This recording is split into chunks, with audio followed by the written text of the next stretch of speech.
da revista número 5, Fundamentos Teológicos da Bíblia, Livros Históricos.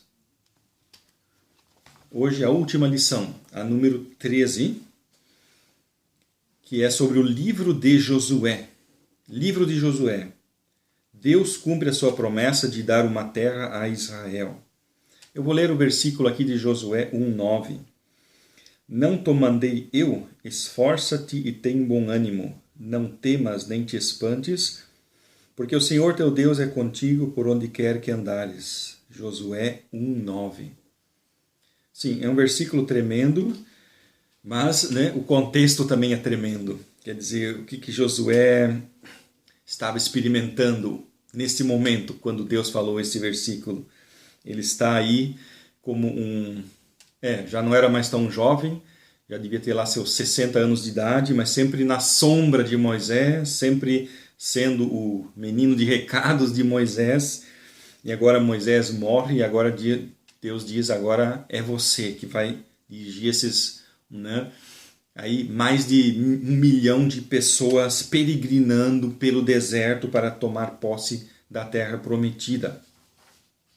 Então, Josué estava precisando mesmo dessa palavra, Tenha bom ânimo, porque sou eu que estou mandando você dar esta terra a este povo.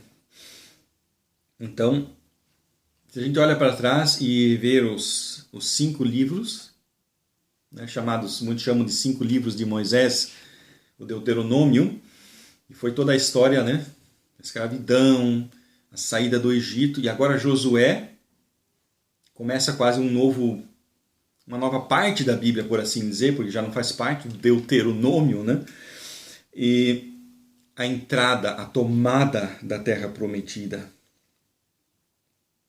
A tomada da terra prometida. Na verdade, Moisés é que queria fazer isso, levar o povo para entrar na terra prometida. Mas quem vai fazer isso é Josué. E Josué ele demonstrou fé, bem bastante fé em Deus, naquela história dos 12 espias. E ele demonstrou muita obediência a Deus. Deus tinha dito, eu vou dar essa terra a vocês. Deus prometeu várias vezes, ele prometeu já para Abraão, ele já tinha prometido dar aquela terra. Então Deus repetiu essa promessa várias vezes, eu vou dar essa terra para vocês. Por quê? Como é que Deus poderia dar essa terra para Abraão, sendo que essa terra já pertencia a outras pessoas?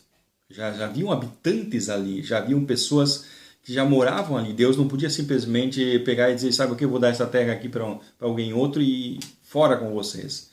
Então, houve todo um processo.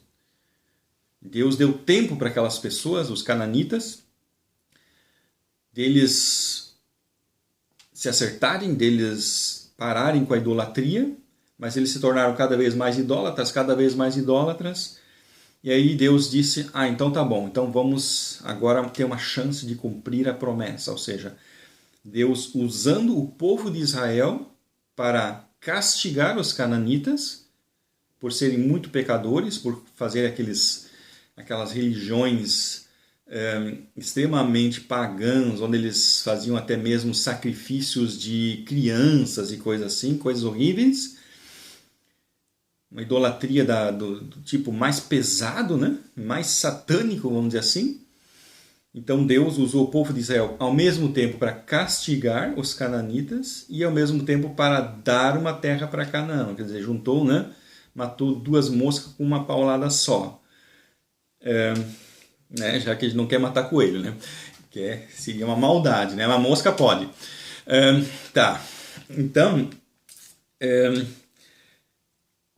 Deus queria dar a terra para o seu povo, mas não podia, porque os cananitas estavam lá. Então ele teve que esperar para eles serem bem maus, para poder dizer, então tá, então Israel invade, toma, castiga em meu nome. Então Josué foi esse grande líder, esse grande líder que cresceu à sombra de Moisés, diferente do que outros líderes. Isso que é o interessante. A Bíblia está cheia de líderes, cheias de pessoas que guiaram o povo. Cheia, cheia, cheia, cheia. Sejam, né, na época dos reis, foram os reis como Davi, Salomão e outros. Na época dos juízes, teve um monte de juízes, teve profetas como Samuel. Teve Moisés, um grande líder, né, que foi chamado por Deus lá na sarça ardente, aquela coisa toda. E agora Josué, não. Josué, ele entra em cena bem assim, discretamente, e sai discretamente, né? Não faz nenhuma onda, nenhum barulho assim, quer dizer, ele cresceu na sombra de Moisés, agora Deus manda ele dar a terra ao povo, ele vai lá e faz aquilo, quer dizer, ele não teve nenhuma mega história, uma coisa, né? Não. Mas Deus usou, por quê? Porque ele teve fé na palavra de Deus, porque Deus disse, eu vou dar essa terra para vocês, e os 10 espias esqueceram a palavra de Deus. Os 10 espias foram lá e disseram, né, mediram a coisa com os olhos humanos. Ah, lá tem gigantes, lá tem, né?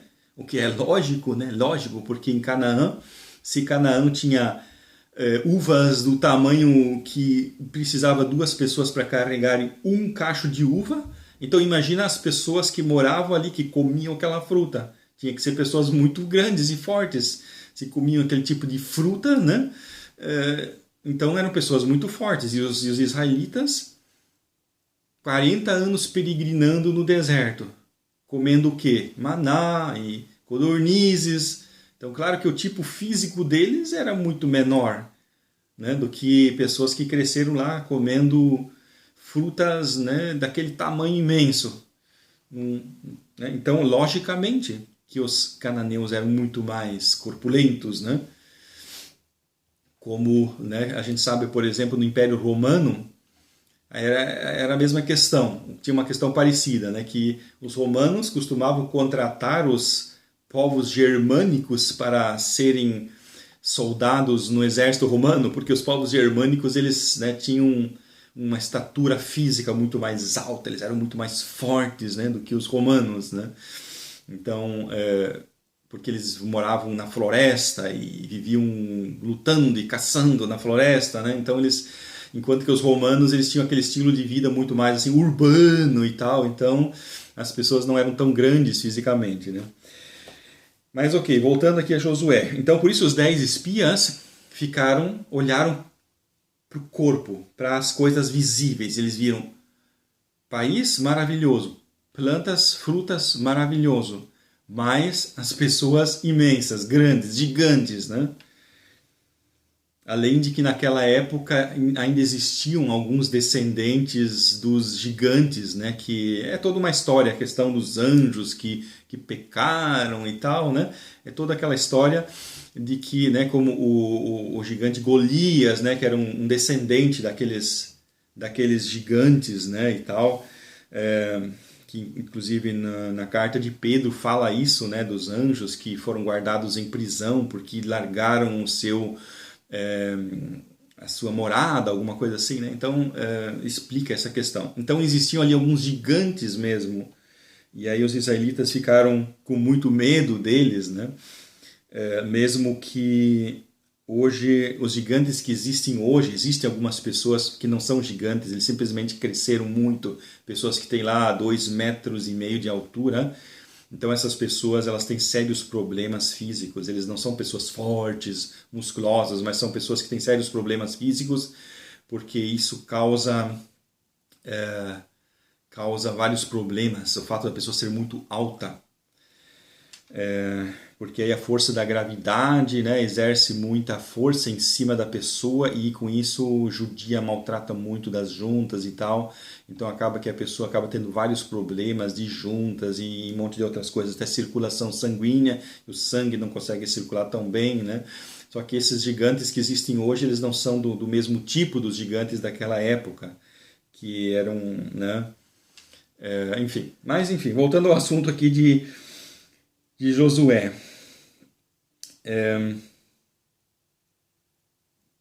A promessa que Deus fez a Abraão. Eu já citei, mas aqui em Gênesis 12, 7, faço questão de ler. E apareceu o Senhor a Abraão e disse: à tua descendência darei esta terra. E edificou ali um altar ao Senhor que lhe aparecera. Gênesis 12, 7. Então Deus tinha prometido para Abraão.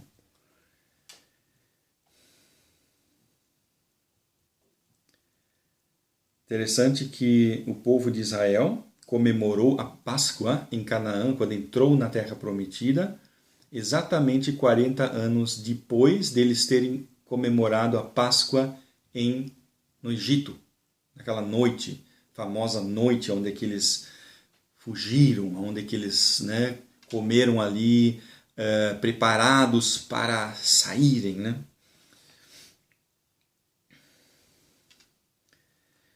Israel atravessa o Jordão a pé seco.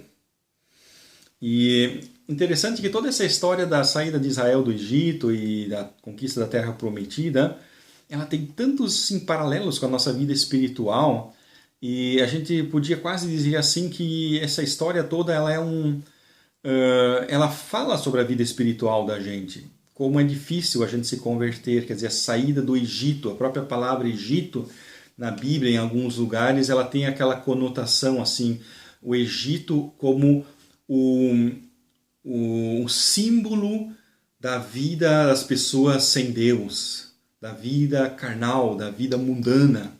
Então tem alguns lugares na Bíblia onde a palavra Egito tem essa conotação. Tem também um hino, alguns hinos evangélicos, no Egito escravo fui do rei Faraó, que faz assim uma comparação poética, quer dizer, quando a gente não conhecia Jesus, quando a gente não era crente, a gente servia ao diabo, vamos dizer assim, O Faraó, o símbolo do diabo, e o Egito, o símbolo da vida sem Deus, da vida mundana. E a saída do Egito, a dificuldade de se converter, porque o diabo, lógico, não gosta que as pessoas se convertam, então tenta evitar que as pessoas se convertam. E aí vem essa questão do deserto, como Jesus também, depois que foi batizado, foi para o deserto, Então o povo de Israel também ficou um tempo no deserto, que também assim é um tipo que às vezes acontece na vida da gente, depois que a gente se converte, de passar por um período de lutas e tal, para a gente se firmar espiritualmente. Então aí tem muitos e muitos paralelos com a vida espiritual da gente, E aí quando a gente entra nessa terra prometida, seria talvez em parte um símbolo do céu, quando a gente chegar no céu, mas também é um símbolo da gente tomar posse de uma maturidade espiritual, alguma coisa assim. Então daria para fazer muitas pregações sobre isso, sobre como que a vida cristã tem os seus desertos, as suas vitórias, as suas lutas, e várias dessas lutas estão no livro de Josué, porque Josué, ele lutou várias vezes. Vamos ver. Mas aqui, o primeiro ponto, o grande marco desta nova fase do povo de Israel. Interessante que o grande marco da fase anterior, qual foi a fase anterior? Aqueles 40 anos no deserto. Qual foi o grande marco do início dessa fase? Um dos grandes marcos foi atravessar o Mar Vermelho a pé seco. Foi o grande marco do início daqueles 40 anos. E aqui, o marco do início dessa nova fase, da tomada da posse da Terra Prometida, de novo atravessar, agora não o Mar Vermelho, mas o Rio Jordão a pé seco. Cerca de 2 milhões de pessoas.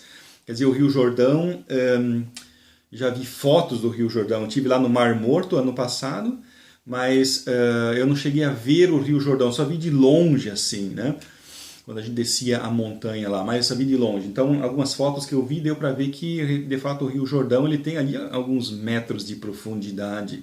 Não chega a ser lá um rio Amazonas, mas ele já tem ali alguns metros de profundidade e alguns metros de largura, não sei, 10, 20, 30, 40 metros de largura. Então, para pessoas atravessarem isso, não ia ser fácil. Ia ter que construir muitas pontes, porque se eram milhões de pessoas, tinha que construir várias e várias pontes para o povo atravessar. Então, o que Deus fez? Deus fez de novo um milagre, segurou as águas lá para cima, fez vamos dizer assim, uma barragem espiritual lá numa parte e aí o rio secou. E o interessante, a gente poderia dizer assim, o povo ele não poderia atravessar o rio ali. Não poderia. Tá? Seria muito, muito complicado. E essa lição que eu quero tirar, que eu espero que a gente consiga pegar essa lição, que a nossa vida ela tem fases e Deus leva a gente de uma fase para outra, que Deus abre as portas para uma nova fase da vida da gente. Então, é um exemplo, por exemplo, de fato de a gente morar neste apartamento que a gente mora. Nós mudamos muitas vezes, minha esposa e eu, mudamos muitas vezes de apartamento, de casa na nossa vida de casado. Já mudamos muitas, mas olha, quase 20 vezes. Só que cada vez Deus preparou. Cada vez foi assim um milagre. Cada vez, né, Deus de alguma maneira mostrou que Ele queria que a gente morasse em outro lugar, devido a um trabalho, alguma coisa. E Deus preparou tudo. Deus preparou um novo apartamento, uma nova casa, e a gente fez a mudança e foi para lá. Então, hoje estamos aqui e Deus não preparou nenhum outro lugar para nós, né? O dia que Deus quiser que a gente mude para um outro lugar, Ele vai preparar e aí isso vai acontecer, né? Então, às vezes as pessoas perguntam, por que vocês não mudam para um outro lugar, ou para um outro apartamento, ou sei lá o quê, né? Para nós isso é muito nítido. Todas as vezes que a gente mudou, foi Deus que preparou. Deus que disse, eu quero que vocês vão para um outro lugar, e Deus preparou aquela casa ou aquele apartamento para a gente ir morar lá. Sempre foi assim. Como o próprio a gente morar nesse apartamento também foi uma tremenda resposta de oração, porque a gente morava num outro que era muito mais caro e aí a gente precisava de um que era mais barato, porque a gente estava passando por dificuldade financeira. Então a imobiliária conseguiu esse apartamento aqui para nós, a gente não precisou pagar aquela caução que a gente sempre paga, porque a gente já tinha pago a caução no outro, era a mesma imobiliária e tal. Então, olha, Deus fez muito milagre também nessa situação. Então, a gente se conscientizar disso. Deus é que leva a gente para uma nova fase da vida da gente. Como foi a saída do Egito, que Deus preparou tudo, que Deus fez as 10 pragas, que Deus abriu o Mar Vermelho, levou eles para o deserto. Aí eles ficaram lá 40 anos no deserto, até que Deus disse, tá bom, agora vamos para a próxima fase. Entrar na Terra Prometida, né? Mas ele teve que abrir o Jordão, abrir a porta para que o povo pudesse passar. Então, a gente se conscientizar disso. Se a gente quer mudar de fase na nossa vida, a gente quer, Deus, eu estou precisando de uma nova fase na minha vida, eu estou precisando, né, de, sei lá, dar um passo para frente na minha vida, estou precisando de alguma coisa. Então, Deus é que vai abrir a porta no momento certo. Não adianta a gente, né, lutar, se esgoelar, se matar para fazer as coisas. Não, nós vamos orar e Deus vai abrir a porta. Agora, né, são duas batalhas bem interessantes que eu quero comentar, que é a tomada de Jericó e a tomada de Ai, e a tomada da terra. Porque são coisas muito diferentes. A tomada de Jericó, ela é algo totalmente diferente do restante. Por quê? Nós vamos ver na outra página a tomada da terra. Quer dizer, todas as guerras que Josué fez, quase todas, né, foi com o exército. Josué disse, vamos lá, vamos juntar os homens de guerra, vamos pegar espadas, vamos pegar, né, e vamos invadir. Mas no caso de Josué, no caso de Jericó, foi totalmente diferente. Até tem uma música que é bem absurda, que diz assim, vem com Josué lutar em Jericó, né? E daí suba os montes devagar e não sei o que lá. É um pouco esquisita, por quê? Porque dá a impressão assim, né? Venha lutar, só que o povo na tomada de Jericó não lutou, o povo exatamente não fez nada, né? Ele era para andar calado, né? Em volta de Jericó. 7 dias caminhando em volta de Jericó, sem falar uma palavra. Eles não estavam lutando, eles estavam só caminhando em volta de Jericó, né? E daí no final eles gritam, né? Eles gritam. E aí tem pessoas que pensam, os muros de Jericó caíram, né? A força do grito dos israelitas, gritaram tão alto, né? Que as ondas sonoras bateram nas pedras e fizeram as pedras cair, né? Mas isso é ridículo, né? Isso é totalmente absurdo, totalmente absurdo. Nenhum grito do mundo teria a energia necessária para derrubar aqueles largos muros. Isso tudo foram gestos simbólicos, tudo que Deus pediu. Aqui eu fiz uma listinha de gestos simbólicos, porque Deus queria ver se o povo tinha fé. Porque lembra que o que impediu o povo de entrar na primeira vez, por isso ficaram os 40 anos, foi porque não tiveram fé, porque não obedeceram. Então agora Deus queria ver se o povo agora, dessa vez, ia ter fé, ia obedecer. Entendeu? Por isso que Deus aqui pede um gesto de fé, um gesto de obediência, ver se o povo dessa vez vai olhar para as circunstâncias ou vai crer.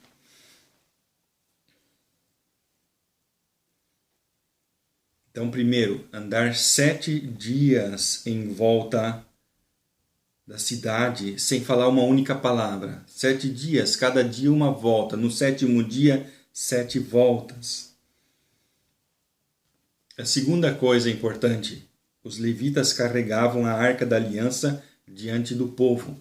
Então os levitas estavam na frente do povo carregando a Arca da Aliança sobre os seus ombros, que a Arca da Aliança tinha aquelas barras, né, de madeira de acácia cobertas de ouro, que tinha aquelas barras onde que os levitas colocavam nos ombros. E os levitas carregavam a arca e o povo ia atrás em silêncio. 7 dias, cada dia uma volta, no último 7 voltas. E somente deveria gritar depois da última volta, no último dia. Então tem algumas lições que eu posso de novo tirar para nós entendermos para a nossa vida espiritual. Que é andar atrás da Arca da Aliança simboliza que não devemos perder a presença de Deus de vista. Quer dizer, essas 7 voltas... Essas 7 voltas representam o que? A paciência que a gente deve ter na nossa vida espiritual para esperar, né, o momento certo de ter a vitória. Deus vai dar a vitória, mas nós temos que ter paciência, orar bastante. Essa questão da Arca da Aliança simboliza isso. Temos que nos deixar orientar por Deus, seguir atrás de Deus, ver qual é o caminho que Ele mostra para nós. Interessante o versículo de Tiago 4:7, que diz: sujeitai-vos, pois, a Deus, resisti ao diabo e ele fugirá de vós. Então é uma sequência. Primeiro a gente estar embaixo de Deus, se submeter a Deus, buscar a Deus, obedecer a Deus, e aí depois é que nós vamos fazer alguma coisa, resistir ao diabo. Calar simboliza que devemos lutar pacientemente na oração. Interessante, Romanos 15:30, lá está escrito: e rogo-vos, irmãos, por nosso Senhor Jesus Cristo e pelo amor do Espírito, que combatais comigo nas vossas orações por mim a Deus. Romanos 15:30. A oração é a grande luta. A oração é o grande terreno de batalha do cristão. O terreno de batalha não é as palavras, não é as discussões, não é a pregação, não é outras coisas. Mas é a oração. Na oração que tudo vai ser vencido ou talvez não. Se a gente ora muito pouco, se a gente ora errado, a gente não vai ter a vitória, não vai ter o que a gente está buscando.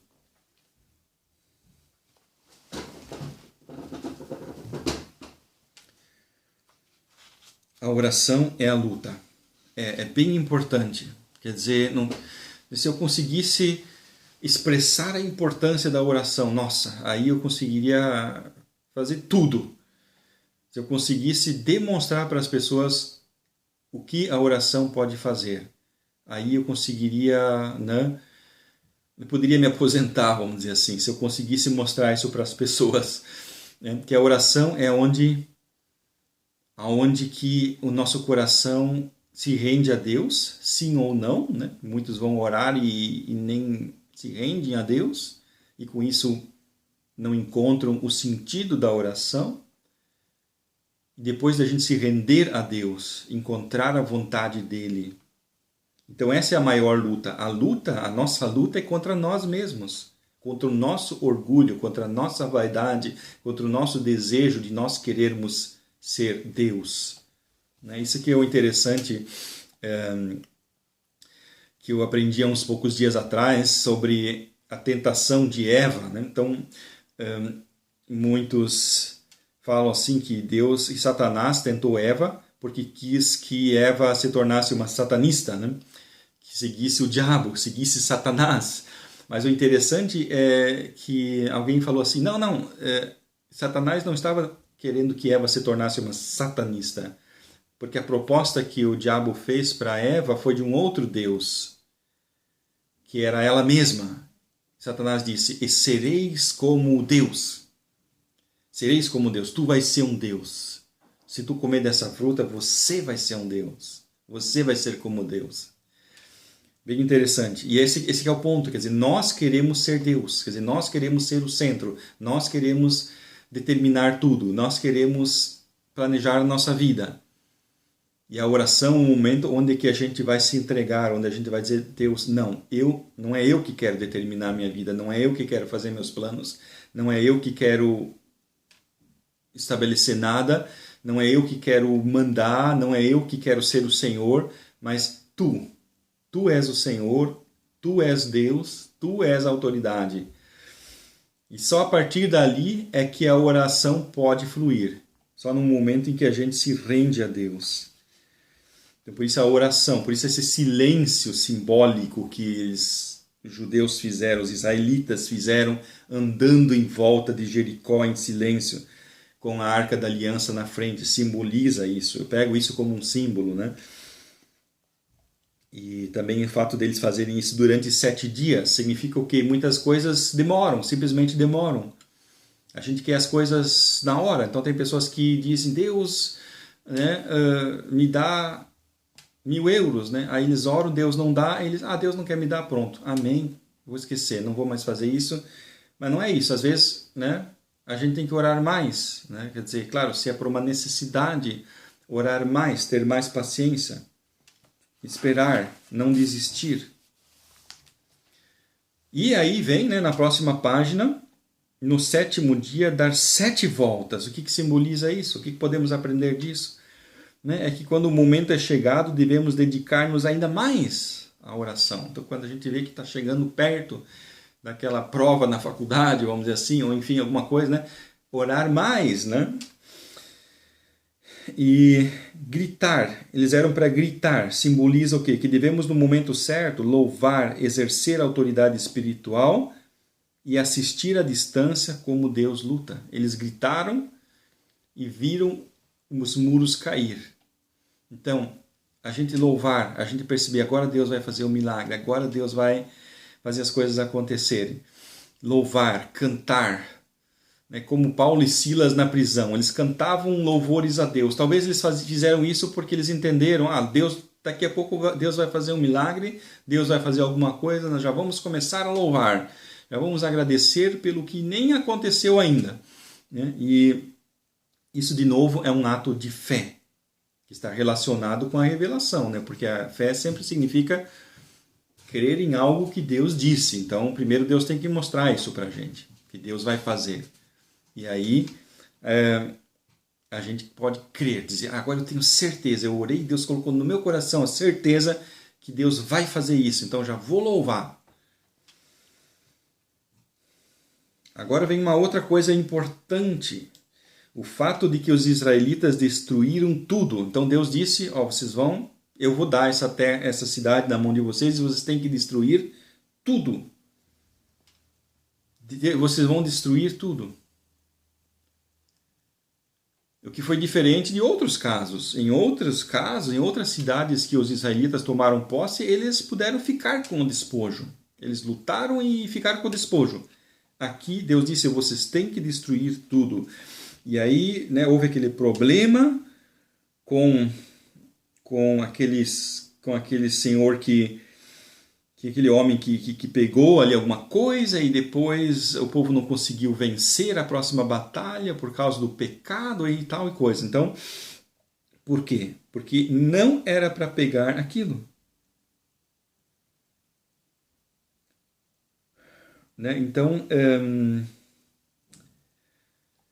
é um pouco difícil explicar por que Deus não queria que eles pegassem. Porque Deus fez, né, aquele milagre, Deus deu aquela vitória. Eu uso como exemplo a cura de Naamã. Deus curou Naamã e Naamã ficou muito contente e quis encher Eliseu de presentes caros, de dinheiro, de roupas de luxo. E Eliseu não quis. Aí foi lá o Geazi atrás e foi lá pedir, né? E aí foi castigado e tal. Mas por quê? Porque isso seria um abuso. Quer dizer, trocar o milagre de Deus por dinheiro. Isso seria um abuso. Quer dizer, Jesus nunca pediu dinheiro para curar alguém. Jesus nunca disse, eu te curei, então agora você tem que me dar dinheiro. As pessoas davam dinheiro para Jesus, para sustentar o ministério dele. Davam, e Jesus aceitava, claro, ele precisava comer, precisava vestir, mas nunca assim em troca de um milagre. Jesus nunca dizia, olha, eu te curei de uma doença terrível, então veja bem, você tem que aqui fazer uma oferta bem poupuda, né? Não, isso seria um abuso, isso, né, seria um grande pecado, e por isso que Jesus, quando o diabo tentou ele, disse, se tu és filho de Deus, né, faça dessas pedras virarem pão, porque seria exatamente o mesmo tipo de abuso do poder de Deus para um benefício próprio, para conseguir, enfim, pão ou dinheiro. Por isso que Deus proibiu aqui os israelitas de pegarem qualquer objeto que estivesse na cidade de Jericó. É uma verdade espiritual que nós temos que entender.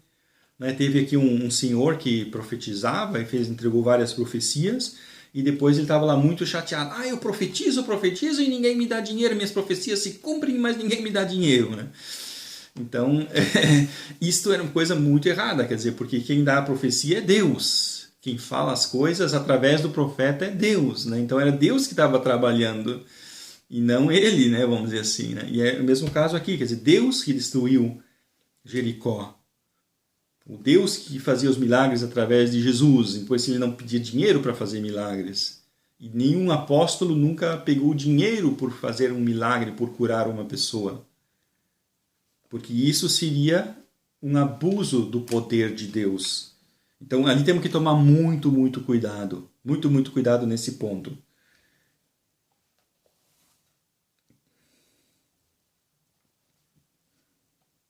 Tem um versículo bem interessante que diz, em Lucas 16, a lei e os profetas duraram até João, desde então é anunciado o reino de Deus, e todo homem emprega força para entrar nele. Lucas 16.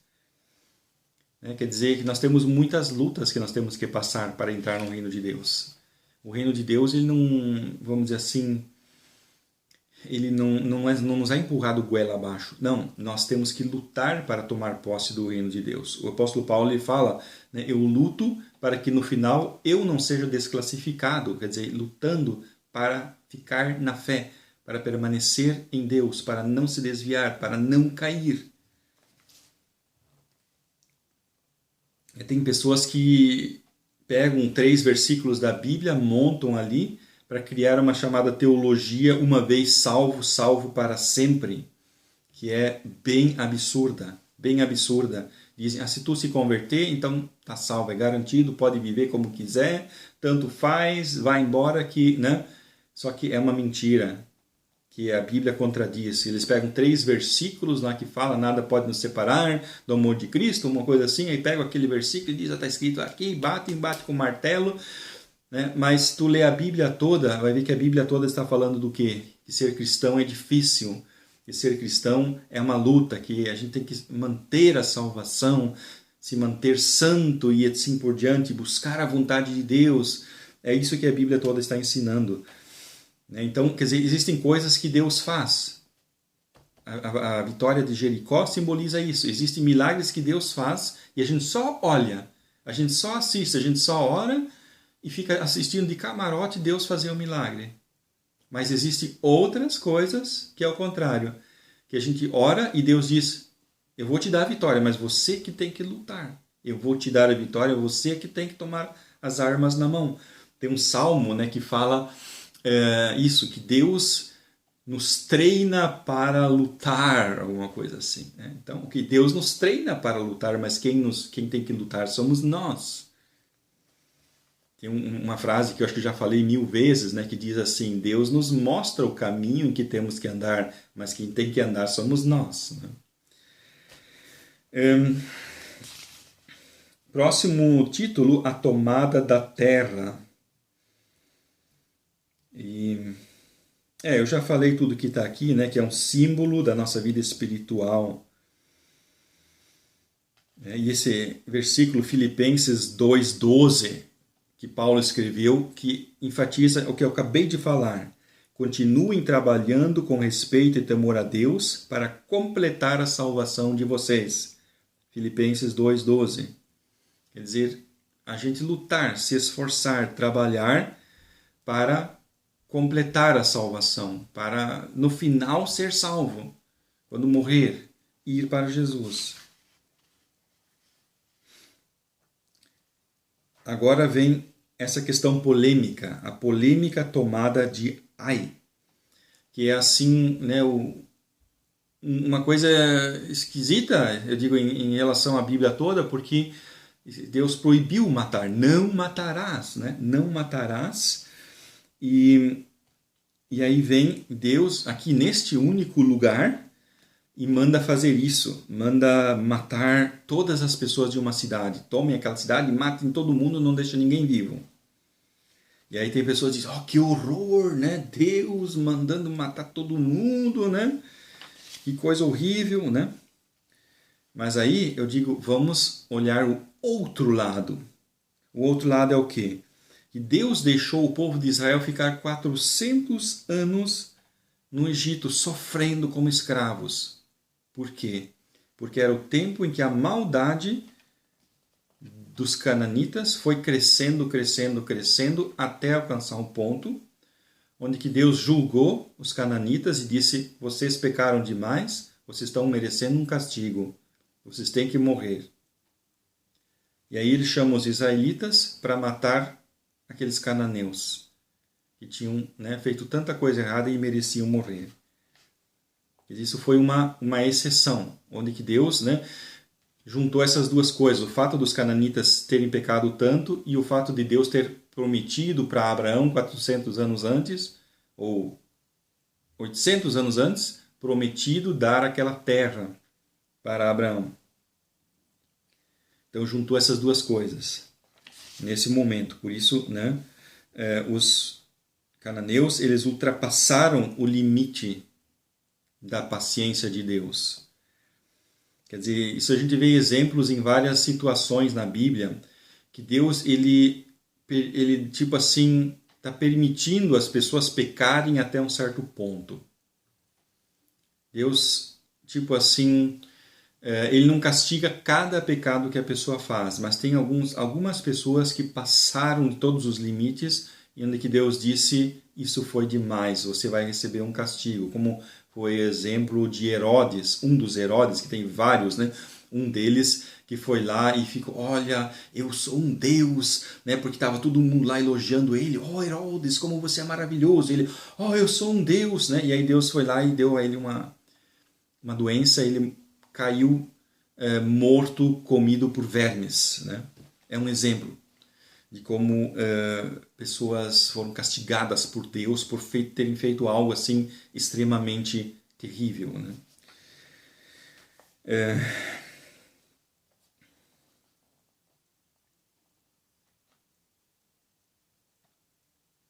Então Deus usou Israel para castigar aquelas nações. Eram batalhas de Deus.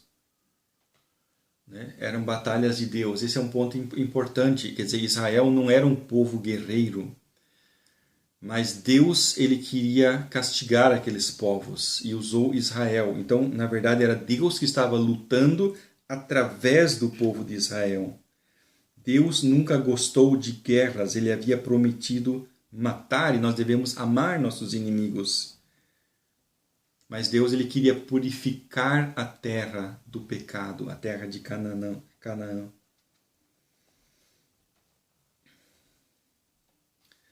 Então, por exemplo, é proibido aos seres humanos tirar a vida de outros, mas Deus pode. Deus, ele que deu a vida, ele pode tirar, ele pode pegar de volta o que ele deu. Um ser humano não pode matar o outro.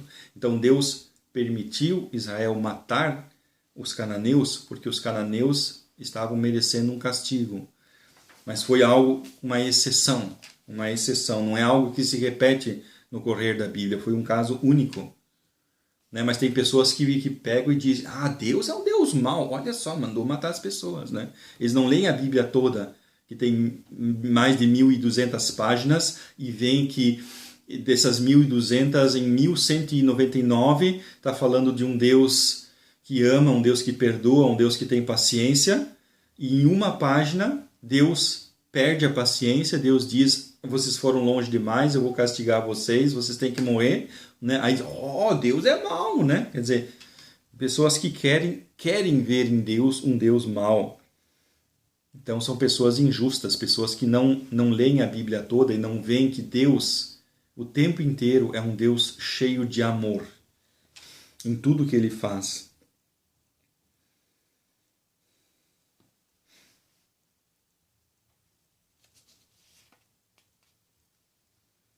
Os israelitas somente puderam vencer porque Deus parou de proteger aqueles povos.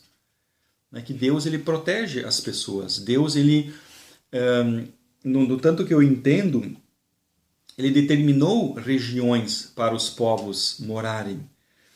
E num certo momento, quando as pessoas pecam tanto, Deus diz, sabe o quê? Você me odeia tanto que eu não vou mais te proteger. E aí permite que outros povos ataquem. Então, nesse caso, permitiu que os israelitas atacassem os cananeus. Mais tarde aconteceu o contrário. No livro de Juízes aconteceu com muita frequência o contrário. Os israelitas pecaram, aí Deus foi lá e permitiu aos midianitas, aos edomitas e tal, atacarem Israel. E a regra é sempre a mesma, Deus usou outros povos para castigar outros povos. Quem pecou, quem ultrapassou os limites. Israel não ultrapassou os limites. Israel, não sei, imagino eu que não chegou a ser tão extremo como o caso dos cananitas.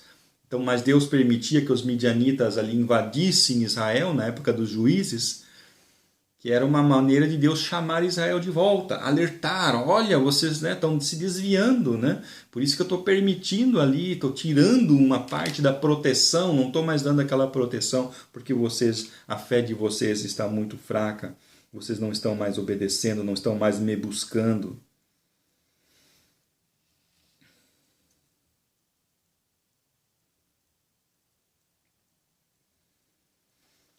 E é interessante que aqui em Josué 8, Josué constrói um altar sobre o monte Ebal, fez um sacrifício sobre ele e leu o Pentateuco ao povo. A lei de Deus era lida ao povo regularmente, porque somente poucos sabiam ler. Naquela época, a maioria não sabia ler, e havia poucas cópias da Bíblia, das Escrituras. Naquela época não se chamava de Bíblia. Então, tudo tinha que ser copiado à mão. Por isso a leitura pública era importante. Até no Apocalipse diz, ao que lê, ao que lê, quer dizer, porque tinha lá uma pessoa que era responsável por ler na frente dos outros, porque a maioria não sabia ler. Mesmo que hoje sejamos alfabetizados e tenhamos Bíblias, existe a necessidade de chamar cada pessoa a Jesus. Então, sempre de novo, as pessoas têm que ser chamadas à fé, desafiadas à fé. Como se diz, Deus não tem netos.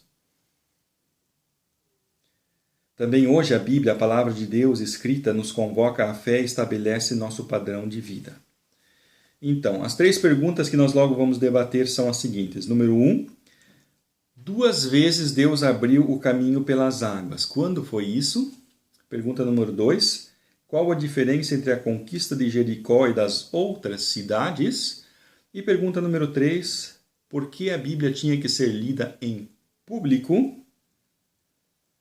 Por favor, prepare-se para a próxima aula, lição 1 da revista 6, lendo os capítulos da Bíblia correspondentes. E vai ser Juízes, né? O próximo livro, o livro dos Juízes. Então, se tu puder ler para o nosso próximo encontro o livro dos Juízes, isso seria muito bom. Amém. Glória a Deus.